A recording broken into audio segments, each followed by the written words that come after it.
Ravi de vous retrouver pour cette nouvelle session d'information Sud Télévision. Mesdames, Messieurs, bienvenue. Voici les titres éliminatoires CAN Cameroun 2019. Le Bénin a fait match nul au Togo. Écureuil et Pervier se sont neutralisés 0 but partout au stade municipal de Lomé. C'est dimanche à suivre dans cette édition.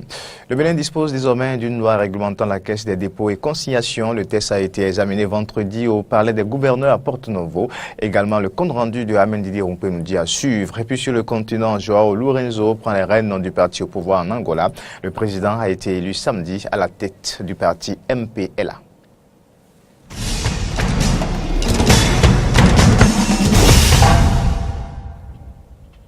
Encore une fois, bienvenue à toutes et à tous. Le Bénin dispose désormais d'une loi réglementant la caisse des dépôts et conciliation. Le test a été examiné vendredi dernier au palais des gouverneurs à Porto-Novo. Désormais, le Bénin peut financer plusieurs projets de développement avec des ressources qui autrefois étaient mal utilisées. Suivant le compte rendu de Amen Didier Rumpenoudia et Romaric Devoshi. Cette loi portant création de la Caisse de dépôt et de consignation de la République du Bénin a été examinée en plénière après la présentation du rapport de la Commission des finances et échanges qui a mis l'accent sur le bien fondé de cette caisse qui vise de façon plus significative à contribuer à l'effort de financement du développement. Bien de missions sont confiées aussi à la Caisse de dépôt et consignation. Recevoir, conserver et gérer les dépôts et valeurs appartenant aux organismes et aux fonds qui y sont tenus ou qui le demandent. Recevoir, conserver et gérer les consignations administratives et judiciaires ainsi que les cautionnements. Les députés ont exposé quelques préoccupations, mais aussi ont félicité le gouvernement pour l'avènement de cette caisse qui vient pour éviter quelque peu l'évasion fiscale. Nous avons des fonds oisifs, des bâtiments abandonnés. Avec cette loi, je voudrais inviter le ministre ici présent à penser non seulement aux fonds perdus, logés auprès des notaires, auprès des greffiers. Non. Il y avait une loi sur les fonds dormants. Alors, avec cette nouvelle disposition, je voudrais savoir qu'est-ce qui va se passer, quelle interface entre ces deux lois.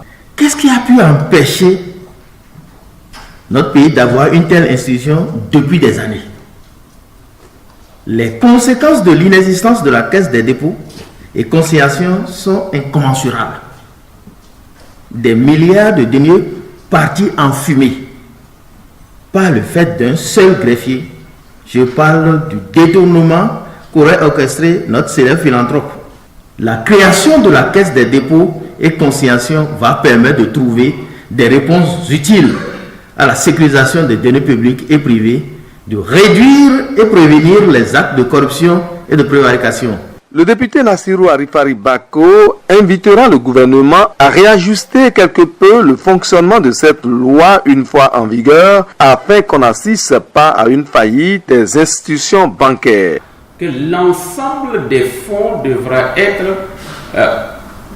confié à la caisse des dépôts et de consignation. Et lorsqu'on sait que le portefeuille de la CNSS au Bénin, c'est environ 600 milliards de francs CFA et que cette somme est placée dans différentes institutions bancaires dans notre pays, lorsque la caisse des dépôts de consignation va être fonctionnelle, tous ces fonds devront être retirés des banques actuelles et placés à la caisse des dépôts et de consignation.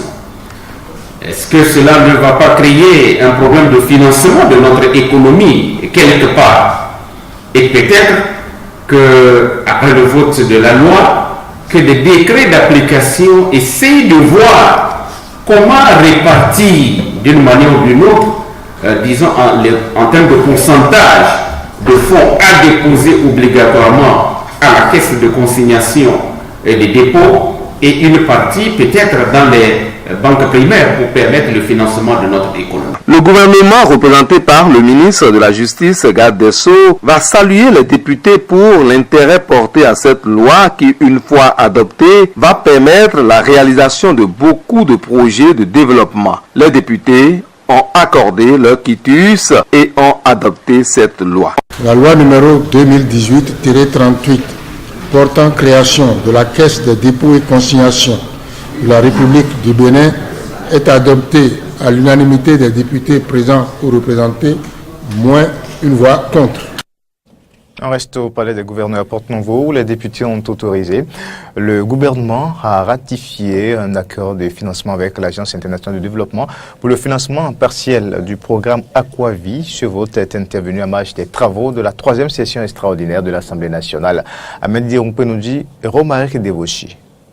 Cet accord de financement d'un montant de 90 milliards 500 millions de francs CFA vise à accroître l'accès aux services d'approvisionnement en eau et à renforcer les modalités de prestation de services dans les zones rurales sélectionnées. Il s'agira aussi de construire de nouveaux systèmes d'accès à l'eau potable, à construire et à réhabiliter plus de 600 adductions d'eau villageoises, à construire plus de 34 000 branchements particuliers et 3300 bonnes fontaines. Le rapport de la Commission des finances a fait aussi part des composantes du projet. Composant numéro 1, accroître l'accès aux services d'approvisionnement en eau. Cette composante permettra de soutenir les investissements dans les systèmes d'approvisionnement en eau potable en milieu rural à travers la construction de systèmes d'approvisionnement en eau, ce qui induit la construction d'infrastructures de production, de pompage, de traitement et de stockage, de réseaux de distribution, de bonnes fontaines, de branchements particuliers, de contrôle de travaux et la réalisation d'études préliminaires. Le prêt sollicité est d'environ 90 milliards 500 millions de francs CFA avec une contribution personnelle de l'État béninois estimée à 11 milliards de francs. Les députés sont intervenus et ont fait part du faible taux de couverture en eau potable dans plusieurs régions du pays. Le taux aussi pour le mono est très bas. J'ai compris pourquoi, parce que pour avoir de l'eau en termes de forage, il faut aller au-delà de 200 mètres avant d'avoir de l'eau. Et je crois que quand vous regardez les documents, même le tableau que vous avez, qui figure dans vos réponses, on se rend compte que effectivement le mono a un taux un peu bas. Quelques maisons à Décamin, sur forage, recueillent la même eau minérale de Possotomé. Et j'aimerais suggérer, si à Décamin, en forêt, on pouvait produire de l'eau pour tous ces villages au bord du lac Kaemé, côté Atlantique, et distribuer au-delà. Je ne me retrouve pas dans ce qui a été dit ici. Il s'agirait certainement des projections. Parce que s'il y a un seul département qui souffre énormément de manque d'eau, c'est bien sur les collines, et cela du fait, n'est-ce pas, de la nappe phréatique. On ne va pas à 30 mètres pour tomber sur les granites. Et c'est ça, l'une des raisons pour lesquelles nous avons d'énormes difficultés. Pour le ministre en charge de l'eau, Dona Jean-Claude Oussou, depuis plusieurs années, le milieu rural a toujours été sinistré. Et c'est à juste titre que le gouvernement a sollicité cette ratification d'accord de prêt. Je peux dire qu'il y a un certain nombre d'AEV qui ont été construits en 2017, exactement 23. Il y a 123 forages équipés de pompes à motricité humaine qui ont été également construites l'année dernière. Et la projection de cette année et jusqu'à début 2019 nous permet d'afficher 171 AEV qui seront construits ou réhabilités. Je peux noter que grâce à la coopération japonaise à travers l'agence JICA, nous avons 2 forages à Glazoué, une station de traitement et un château d'eau de 200 mètres cubes à partir des eaux souterraines. Et puis à Dassa, 2 forages, une station de traitement et aussi un château d'eau qui là est plutôt à 300 mètres cubes. Les travaux sont aujourd'hui totalement achevés et nous avons à Savalou, sur budget national, le lancement de 15 forages à gros débit. La volonté du gouvernement de la rupture en matière d'eau potable est totale, a fini par conclure le ministre qui plaide auprès des députés pour l'adoption de cette autorisation de ratification. Ainsi, les députés, après analyse, ont autorisé à l'unanimité le gouvernement à ratifier cet accord de financement partiel du projet Aquavi. Autre info dans cette édition, après 5 ans de recherche à l'université d'Abomey-Calavi, Frédéric Ouessou obtient le grade de docteur option sociologie de développement. La soutenance de thèse a eu lieu ce samedi 8 septembre 2018 à l'université d'Abomey-Calavi sous la présidence du professeur titulaire Timbi Azalo, Antoine Sagbo, Damien Pedro. Le système sportif béninois, de l'analyse d'une problématique organisationnelle à la définition des axes d'une politique de développement, c'est le thème de recherche de Frédéric Ouessou pour l'obtention du grade de docteur de l'université d'Abomey-Calavi, spécialité sociologie anthropologie, option sociologie du développement. Lorsque nous avons exploré cette recherche, nous avons constaté au niveau de ces différentes structures que toutes les structures n'ont pas des structures déconcentrées vers la base. Et si le pays prend en compte ces cadres, ces différentes structures et les met en valeur, je pense que le sport doit pouvoir commencer par décoller dans notre pays. C'est au niveau des cours primaires ou au niveau des enfants qu'il faut commencer les préparatifs pour pouvoir retrouver des résultats positifs demain. Une problématique dont les recherches ont été pertinentes selon le président du jury. L'intéressé, au cours de ces travaux, a abordé les différents problèmes qui se posent par rapport au système sportif. Il a fait des analyses pointues par rapport à un échantillon assez représentatif et sur la base d'un ensemble de techniques appropriées pour ce qui est de la collecte des données.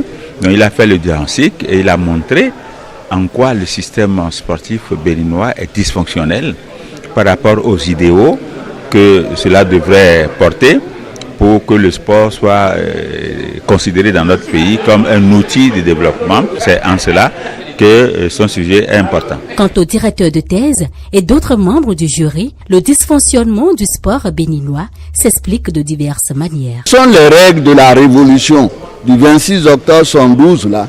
Ce sont ces fondements-là qu'on a laissés. C'est avec ça qu'on continue pratiquement à vouloir gérer le système sportif.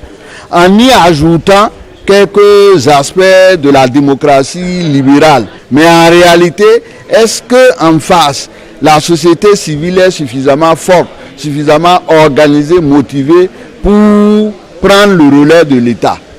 La question est là, on se plaint des fédérations. Nous avons fait un travail ardu et l'impétrance s'est débrouillé pour nous prouver qu'il a travaillé avec beaucoup d'assiduité malgré quelques difficultés qu'il avait eues à la soutenance. Le développement par le sport est une problématique très intéressante qu'on va devoir approfondir dans les temps à venir et je pense qu'il ne peut pas y avoir de sport développé sans que le développement en soi-même ait été accompli ou promu.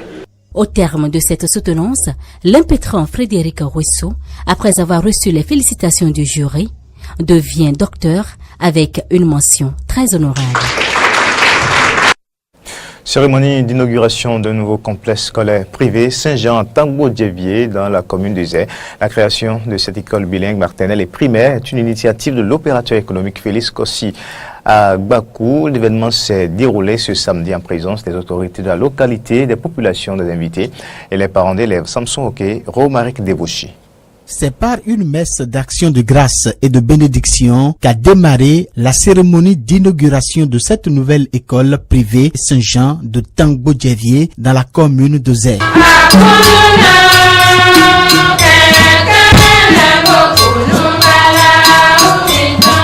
De la maternelle niveau 1 et 2 à la classe du CM1 du primaire, cette école bilingue offre un cadre idéal et adéquat à l'éducation des enfants dans une approche pédagogique innovante et créative. Félix Kossi Agbakou, fondateur de cette école, revient ici sur les mobiles de son initiative. Nous avons simplement créé l'école bilingue Saint-Jean de Tangbo pour relever un défi et contribuer au développement de notre commune.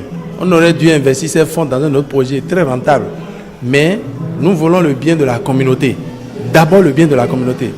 Nous prisons totalement, fondamentalement la qualité de l'enseignement qui sera dispensé ici. Des enseignants très compétents ont été recrutés. Ils étaient 30 au départ, mais on a tamisé, on a recruté 6. Ils ont tous les diplômes et les compétences requises pour enseigner dans cette école. Loyauté, rigueur, méthode et passion, ce sont là les principes de base sur lesquels le complexe scolaire bilingue Saint-Jean s'entend se reposer pour assurer une éducation de qualité à ses apprenants. Et c'est pour accompagner et soutenir cette belle initiative du fondateur que parents d'élèves, proches, autorités de la localité et même les populations ont massivement répondu présents à cette cérémonie d'inauguration. J'invite aussi les autres en charge de l'éducation scolaire dans la commune de Zère à réserver un bon accueil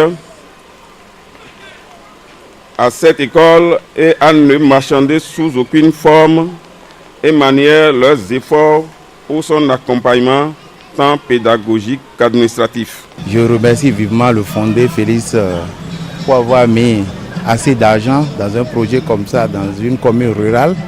Et je pense qu'il a pensé loin, il n'a pas pensé à court terme, il a pensé à loin. Et il est normal que nous l'accompagnions dans cette œuvre qu'on l'accompagne. Et je demande vivement, c'est mon souhait, que les parents d'élèves, nos parents, nos frères, puissent l'accompagner en envoyant massivement leurs enfants dans cette école.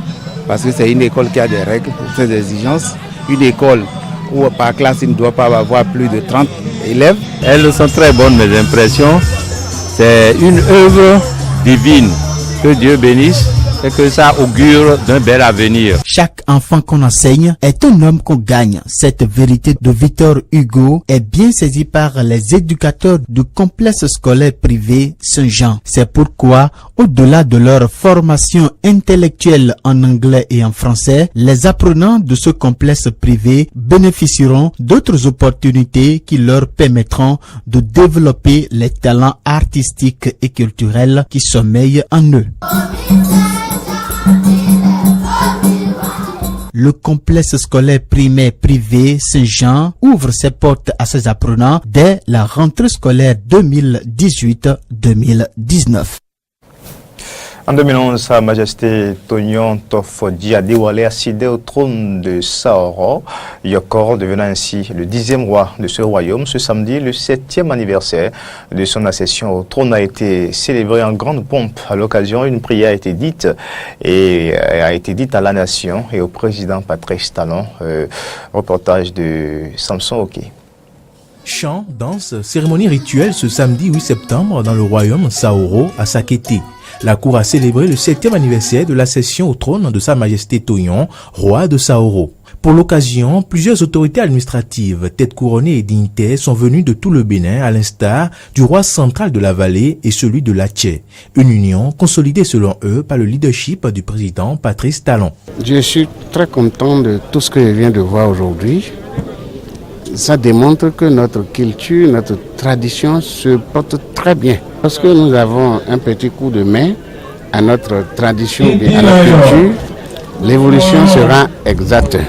Le président de la République, on avait cru au début qu'il n'aurait pas aimé la tradition, ou vous me comprenez. Mais aujourd'hui, force est de constater qu'il est le premier traditionnaliste. Alors, de ce point, nous sommes encouragés, je vous dis bien, nous sommes aujourd'hui encouragés à nous retrouver à ce genre de manifestation. Encouragés avant, que le président ne nous aime pas, le président ne veut pas de nous, le président ne nous aime pas, le président ne veut pas de nous. Mais la fois dernière, le président nous a montré son cœur. Et sincèrement, tous les rois l'apprécient. Et nous prions l'Éternel de mettre toujours la lumière sur son cœur pour qu'il pense toujours à nous. Le roi Tonyon, quant à lui, a été très ému par la présence de ses pairs. Lorsque j'ai invité mes homologues pour cette cérémonie, je ne croyais pas qu'ils viendraient malgré qu'ils m'avaient rassuré. Ils ont tenu parole et sont venus rehausser remarquablement la fête. Et tout ceci se passe sous le mandat du président Patrice Talon. L'heure de Dieu est la meilleure. Pour le porte-parole du royaume des Wezumenu, les circonstances déterminent les faits. Si Dieu nous fait la grâce de célébrer ce 7e anniversaire en ce moment précis où notre pays, le Bénin, connaît de profondes mutations pour son développement, c'est un signe. C'est pourquoi je voudrais unir ma voix à celle de tous les dignitaires et têtes couronnées ici présents pour invoquer la bénédiction de Dieu Tout-Puissant sur notre président de la République, Patrice Talon, sa famille et l'ensemble de son gouvernement. Que Dieu Tout-Puissant les inspire sur les chemins de recherche des solutions justes et durables pour le développement harmonieux de notre cher pays. À l'occasion de la célébration de ce 7e anniversaire de trône de Sa Majesté Toyon, le porte-parole de sa cour a invité tout le peuple béninois à la tolérance et à la patience afin que Dieu comble la nation tout entière de ses grâces. La Maison des Jeunes d'Abomey-Calavi a servi de cadre à la cérémonie de remise d'appui aux étudiants handicapés, aux personnes handicapées pour des soins chirurgicaux et aux jeunes cas sociaux. C'était ce vendredi 7 septembre en présence de la ministre des Affaires sociales et de la microfinance, du directeur général du Fonds d'appui à la solidarité nationale des bénéficiaires et leurs parents. En présence du préfet de l'Atlantique, du directeur général du Fonds d'appui à la solidarité nationale, le gouvernement de la rupture à travers la ministre des Affaires sociales et de la microfinance a procédé dans l'après-midi de ce vendredi 7 septembre 2018 à la remise officielle d'appui aux étudiants handicapés, aux personnes handicapées pour soins chirurgicaux, aux naissances multiples et aux jeunes cas sociaux pour leur formation professionnelle. Alphonse Sogadji, directeur du Fonds d'appui à la solidarité nationale, est revenu sur les structures liées à l'organisation de cette cérémonie après avoir souhaité la bienvenue aux uns et aux autres. Je voudrais citer les centres de promotion sociale, la direction départementale des affaires sociales et de la microfinance, le cabinet de Madame le ministre, le bureau de l'association des scolaires et étudiants handicapés du Bénin, la Fédération des associations des personnes handicapées du Bénin, la direction des bourses et secours universitaires, les centres de formation professionnelle, les centres de soins chirurgicaux, et j'en passe. Aux bénéficiaires, la première autorité du département de l'Atlantique, Jean-Claude Kodia, n'a pas manqué de leur rappeler le bon usage qu'ils doivent faire de ces appuis. Je voudrais aux bénéficiaires de cet après-midi leur dire félicitations et surtout leur demander de faire bon usage de ces appuis. Par la voix de Marius Amoussou, les bénéficiaires ont aussi exprimé leur reconnaissance à l'endroit du gouvernement. C'est le lieu pour nous d'exprimer notre reconnaissance au gouvernement à travers les démarches effectuées pour la promulgation de la loi numéro 2017-06 du 29 septembre 2017 portant protection et promotion des droits des personnes en situation de handicap en République du Bénin, et à son chef, le chef de l'État, son Excellence Président Patrice Athanase Guillaume Talon. La ministre, quant à elle, est revenue sur la volonté du gouvernement de faire du social une priorité. Le chef de l'État, chef du gouvernement, son Excellence Patrice Talon, dans son programme d'action 2016-2021, a mis l'accent sur l'amélioration des conditions de vie des populations par le renforcement des services sociaux de base et la protection sociale. Pour rendre opérationnelle cette ambition, le ministère des Affaires sociales et de la microfinance a prévu un paquet d'activités visant à accompagner les couches sensibles dans le domaine des soins de l'insertion socio-professionnelle des personnes handicapées et des jeunes qui sont des cas sociaux, de même que les parents de naissances multiples, c'est-à-dire des triplés, des quadruplés et plus. Devant parents, amis, cadres, invités de MAC à la maison des jeunes d'Abomey-Calavi, les bénéficiaires sont rentrés en possession de ces appuis, signe d'un nouveau départ fructueux pour le social au Bénin. Les écureuils du Bénin ont contraint les éperviers du Togo au partage des points 0 but partout ce dimanche 9 septembre au stade municipal de Lomé à la faveur de la deuxième journée des éliminatoires dans leur groupe. Malgré la volonté de vaincre de Cheikh Adebayo et ses coéquipiers, les écureuils ont réussi à contrer leur velléité en arrachant le point du nul à l'issue du match. Avec cette performance, le Bénin garde la tête du groupe D avant la prochaine journée en octobre où ils seront où ils seront reçus par les Fennecs d'Algérie. Suivons ici les réactions après match. Je pense que faire un déplacement à Lomé avec une telle ambiance, rentrer à la maison avec un point, je pense que ça augure quand même d'une belle campagne. Dans le jeu, rationnellement, nous étions là-dedans. Le coach a mis un système pour contrer un peu les velléités offensives des Togolais. On l'a vu avec une défense à 3, était vraiment hermétique. On avait même le terrain avec un peu du punch d'Aréoti, c'est son Stéphane qui était à la baguette. Et je pense qu'il y a beaucoup de joueurs dont Jordan Dosso qui a beaucoup apporté. Sans vous oublier Mounier qui a vraiment fait un travail de fixation à la pointe de l'attaque qui était vraiment hyper important. Et je pense que l'un dans l'autre, le résultat de Lomé est un résultat très important. Voilà, un point pris à l'extérieur. En de telles circonstances, je pense que ça vaut la peine. Ça augure vraiment d'une bonne campagne pour finir en beauté et se qualifier pour la CAN 2019 au Cameroun. Oh, je pense que quand on est béninois ce soir, on doit être content et fier de cette équipe béninoise qui a bataillé dur. De l'année de ce match, il faut dire que chaque équipe a eu ça. Maintenant, on a avec une équipe togolaise en première mi-temps vraiment dominatrice, mais qui n'a pas réussi à trouver le chemin des filets. En deuxième partie, les béninois sont revenus beaucoup plus requinqués. On a essayé quand même de dominer, on a de continuer, on n'a pas marqué. Sur l'ensemble du match, je pense que le nul est mérité pour les deux équipes. Les béninois sont venus en territoire. Après une semaine seulement de travail, là il faut l'avouer du côté du Bénin, avec Michel Dussuyer, une semaine avec ce nouveau staff là. Je pense que si on a pu faire ce 0-0 là ici à Lomé, avec beaucoup de travail, avec beaucoup de séances derrière, on pourra quand même espérer ils ont de meilleurs résultats pour cette équipe béninoise. Si après 2 journées vous avez 4 points, et lorsque l'Algérie aussi se fait approcher du côté de la Gambie avec un match nul, donc le Bénin est premier avec l'Algérie 4 points. Donc derrière il y a un point pour le Togo et un point pour la Gambie. Donc je pense que les Béninois ont leur carte dans les mains. On a les atouts pour battre cette équipe togolaise, comme je l'ai dit. On a vu l'équipe togolaise très jouée cette mais qui n'a pas été vraiment montant offensivement. Donc je pense que les Béninois à domicile peuvent espérer quand même battre cette équipe togolaise. Mais avant ça, il faudra jouer la victoire contre l'Algérie. Et c'est là où il faudra être vraiment fort pour essayer de grappiller, d'arracher quelques points dans cette double confrontation. Et puis retenez également que le tournoi de football Tête d'Espoir et Construction initié par Vivien Sauvi, directeur général de Tête d'Espoir et Construction, a pris fin ce dimanche. Vous aurez les images et l'élément en plus détaillé dans l'autre édition de 20h.